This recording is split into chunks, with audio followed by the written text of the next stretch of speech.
पूरी दुनिया के अंदर इंडिया सबसे ज्यादा मूवीज बनाता है। हम एक साल के अंदर 1800 से भी ज्यादा मूवीज बनाते हैं। अब इन 1800 मूवीज में से सारी की सारी तो हिट होती नहीं है, इसमें से 10 या 15 मूवीज ऐसी होती हैं जो सुपर हिट होती हैं। और अगर ये रेशियो है तो ये बहुत ही रिस्की गेम है। उसके बाद भी हर साल ज्यादा से ज्यादा मूवीज बनती हैं। तो इसके पीछे रीजन क्या है? देखिए, इंडिया के अंदर जिस मूवी को हम फ्लॉप बोलते हैं वो भी बहुत अच्छा पैसा कमा लेती है। इनफैक्ट मूवी रिलीज होने से पहले ही प्रॉफिट कमा लेती है। तो एक्चुअल में बॉलीवुड में कौन सा मॉडल यूज होता है जिसकी वजह से एक फ्लॉप मूवी भी प्रॉफिट में रहती है, स्पेशली बड़े बैनर्स की मूवी? और क्या रीजन है कि एक छोटी मूवी जिसकी अच्छी स्टोरी, स्क्रिप्ट और एक्टिंग है वो पैसे नहीं कमा पाती? अब इसमें कहा जाता है कि इंडिया में लोग अच्छी एक्टिंग और स्टोरी पसंद नहीं करते, सबको मसाला मूवी चाहिए। तो ऐसा नहीं है।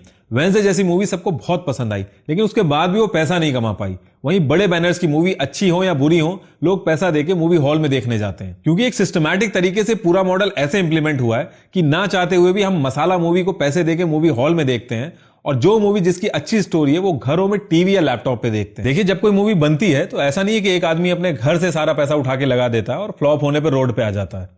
मान लीजिए आपको कोई मूवी बनानी है तो आपको एक प्रोड्यूसर की जरूरत होगी।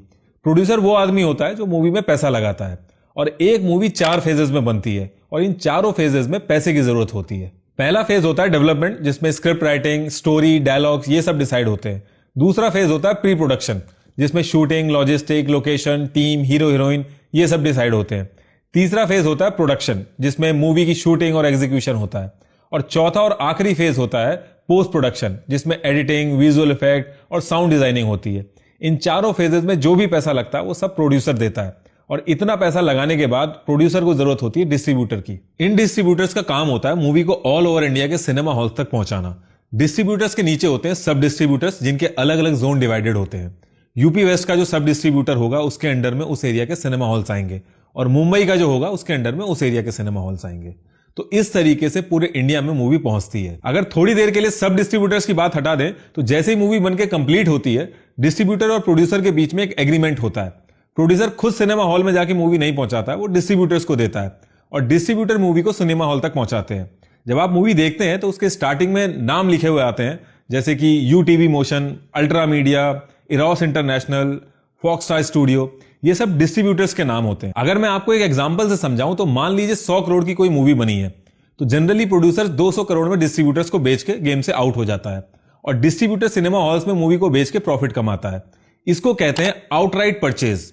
दूसरा केस होता है एमजी रॉयल्टी, जिसे मिनिमम गारंटी रॉयल्टी कहते हैं। इस केस में डिस्ट्रीब्यूटर प्रोड्यूसर से मूवी खरीद लेता है और एक सर्टेन प्रॉफिट से ज्यादा प्रॉफिट कमाने पे उसको कुछ पोर्शन प्रोड्यूसर को देना होता है। कुछ केस में प्रोड्यूसर खुद ही डिस्ट्रीब्यूटर बन जाते हैं, इससे एक लेयर हट जाती है और प्रॉफिट ज्यादा होता है। लेकिन डिस्ट्रीब्यूशन का काम आसान नहीं होता, इसलिए बड़े बड़े बैनर्स ही इसमें हाथ डालते हैं, जैसे कि यशराज, धर्मा प्रोडक्शन, रेड चिली। आपने देखा होगा कि जो बड़े स्टार्स होते हैं वो साल में या 2 साल में सिर्फ 1 या 2 ही मूवी करते हैं। वहीं छोटे एक्टर्स जो होते हैं वो साल में 4-4, 5-5 मूवीज करते हैं। उसके बाद भी बड़े स्टार्स की नेटवर्थ छोटे स्टार से काफी ज्यादा होती है, क्योंकि बड़े स्टार्स फीस लेने की बजाय मूवी के प्रॉफिट में से शेयर लेते हैं, और एक तरह से एक बड़ा स्टार अनसाइड कम्युनिकेशन में एक मूवी का को प्रोड्यूसर बन जाता है। देखिए, जैसे ही मूवी डिस्ट्रीब्यूटर्स के पास आती है, डिस्ट्रीब्यूटर्स उसके प्रमोशन और मार्केटिंग में काफी पैसा लगाते हैं, और ये एक बहुत बड़ा डिफरेंस होता है एक छोटी और एक बड़ी मूवी में। छोटी मूवी कितनी अच्छी क्यों ना हो, कितनी अच्छी स्टोरी क्यों ना हो उसकी, लेकिन एक बड़ा बैनर मार्केटिंग कर करके आपको रटवा देगा कि इस डेट को मूवी रिलीज होने वाली है, और अगर आपने मूवी नहीं देखी तो आप पीछे रह जाओगे। मीम पेजेस और ट्विटर ट्रेंड में इतना पैसा इंजेक्ट हो जाता है कि अगर आपको मूवी के बारे में नहीं पता तो आपको मीम और ट्रेंड कुछ समझ में ही नहीं आएंगे। आपके आसपास लोग बात करते हैं तो आपको क्यूरियोसिटी हो जाती है मूवी देखने की। मूवी को क्रिटिसाइज करने के लिए भी आपको मूवी देखनी पड़ती है, और यही रीजन है कि मूवी अच्छी हो या बुरी हो पैसे कमा लेती है। सबको बहुत मजा आया था थग्स ऑफ हिंदुस्तान की बुराई करने में। 240 करोड़ में थग्स ऑफ हिंदुस्तान बनी थी। इस मूवी का टोटल कलेक्शन हुआ था 371 करोड़, और इसने फिर भी प्रॉफिट कमा लिया था 131 करोड़। मूवी हिट है, सुपर हिट है, ये डिसाइड होता है बॉक्स ऑफिस कलेक्शन से। देखिए, जिस काउंटर पे आप टिकट खरीदते हैं उसको कहते हैं बॉक्स ऑफिस, और सारे बॉक्स ऑफिस में जो टिकट बेच के पैसा आता है उसे कहते हैं बॉक्स ऑफिस कलेक्शन। और उस पैसे में से जो जीएसटी टैक्स गवर्नमेंट को जाता है उसके बाद जो पैसा बचता है उसे कहते हैं नेट कलेक्शन। आपने सुना होगा कि मूवी का नेट कलेक्शन इतना गया, तो इस नेट कलेक्शन के बेसिस पे डिसाइड होता है कि मूवी हिट है, फ्लॉप है या फिर सुपर हिट है। एक प्रोड्यूसर डिस्ट्रीब्यूटर को तो मूवी बेचता ही है, उसके साथ साथ अलग से कई तरीके के राइट्स भी बेचता है, जैसे कि सैटेलाइट राइट्स, यानी कि उस पर्टिकुलर मूवी को सबसे पहले किस टीवी पे दिखाया जाएगा, उसके लिए काफी पैसा मिलता है। इसके बाद digital rights, music rights, OTT platform, overseas right, अलग अलग राइट्स बेच के प्रोड्यूसर मूवी रिलीज होने से पहले ही काफी पैसा कमा लेता है। जब प्रोड्यूसर डिस्ट्रीब्यूटर को मूवी देता है तो डिस्ट्रीब्यूटर मूवी को सब डिस्ट्रीब्यूटर के थ्रू सिनेमा घरों में पहुंचाता है। सिनेमा हॉल के मालिक और सब डिस्ट्रीब्यूटर में एक एग्रीमेंट होता है। अगर सिंगल स्क्रीन थिएटर है तो उसमें 25/75% का रेशियो होता है।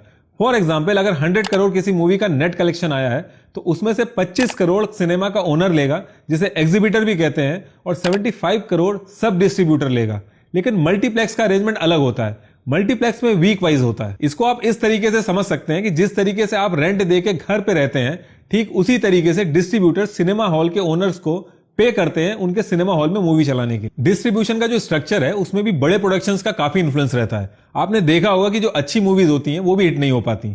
जैसे कि वेडनेसडे बहुत अच्छी मूवी थी और ऐसा भी नहीं है कि लोगों को पसंद ना हो, वो लोगों को आज तक वो मूवी याद है, लेकिन उसके बाद भी वो मूवी हिट नहीं हो पाई क्योंकि उसकी मार्केटिंग उस तरीके से नहीं हुई जिस तरीके से एक बड़े बैनर की मार्केटिंग होती है। हर मूवी के प्रिंट्स होते हैं। अगर इंडिया में 10,000 सिनेमा हॉल हैं तो उसमें से जब बड़ी मूवी रिलीज होती है तो 7 से 8,000 सिनेमा हॉल बड़ी मूवी ले लेते हैं। छोटी मूवी जब लोगों तक पहुंचेगी नहीं तो हिट कैसे होगी?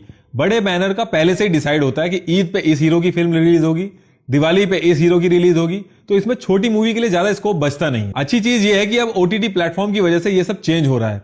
टैलेंटेड लोगों को मौका मिल रहा है और इंडिपेंडेंट क्रिएटर्स ज्यादा दिख रहे हैं।